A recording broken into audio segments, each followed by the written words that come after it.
Picture an ordinary morning. A woman in her 70s gets out of bed, takes a few steps toward the bathroom, and suddenly her legs give way beneath her. At first, everyone assumes she simply tripped. But at the hospital, her doctor points to something else. Entirely a quiet, years-long decline in muscle mass known as sarcopenia. Today we're breaking down exactly what sarcopenia is, why it matters so much for older adults, and what you can start doing about it right now. Here's why this deserves attention. Most people accept a bit of weakness as a normal part of aging, struggling with jar lids, feeling winded on stairs, needing to push off an armrest just to stand up. These small changes often get dismissed as simply getting older. But research consistently shows that declining muscle strength predicts falls, fractures, and even mortality with a strength comparable to conditions like heart disease or diabetes. And because it progresses painlessly and gradually, most people never notice how far it has advanced until an injury forces the issue. Sarcopenia specifically refers to the age-related loss of muscle mass, strength, and physical function. It isn't the same as simple weight loss, in fact.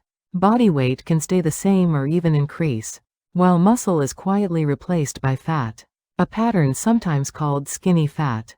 Studies estimate that roughly 10 to 16% of older adults worldwide meet criteria for sarcopenia, with prevalence rising further with age. Why is this so dangerous? First, reduced muscle mass directly impairs balance and the ability to catch yourself when stumbling. And multiple studies link sarcopenia to a clearly elevated risk of falls. A fall that leads to a hip or spine fracture often triggers a vicious cycle. Surgery and prolonged bed rest cause even faster muscle loss.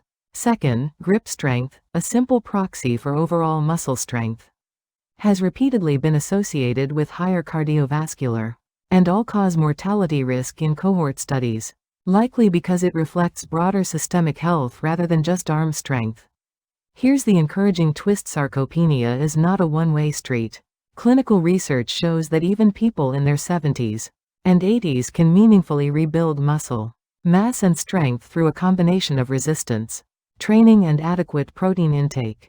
That means the habits you start this week can genuinely change your fall risk and quality of life years from now.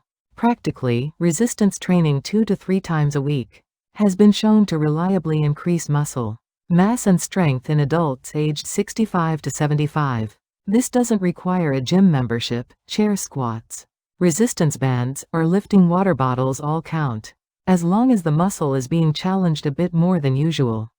On the nutrition side, research suggests that consuming roughly 0.4 grams of protein per kilogram of body weight per meal, spread across 3 to 4 meals, rather than concentrated in one, maximizes the muscle building response.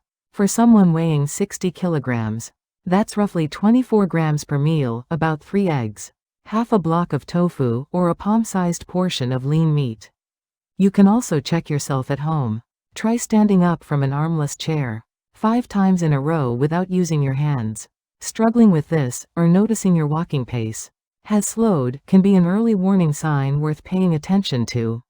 A safety note matters here. Anyone starting resistance training, especially with heart disease, hypertension, arthritis, or a recent surgery, should consult a physician or physical therapist first to determine safe intensity and form.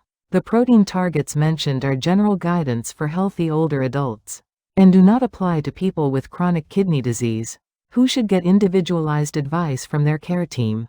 This video isn't a substitute for medical diagnosis or treatment, so please see a doctor if you notice new weakness or have already experienced a fall. For a simple weekly plan, test your chair stand ability. Check how your protein is distributed across meals. Rebalance meals to spread protein evenly. Try 10 minutes of resistance band or bottle exercises. Attempt chair squats. Monitor your walking pace, and finally, review your progress and consider professional guidance if needed. Muscle isn't destined to simply disappear with age. It's a living tissue that responds to how you treat it. If this was helpful, please like, subscribe, and share it with an older parent or loved one who could use it.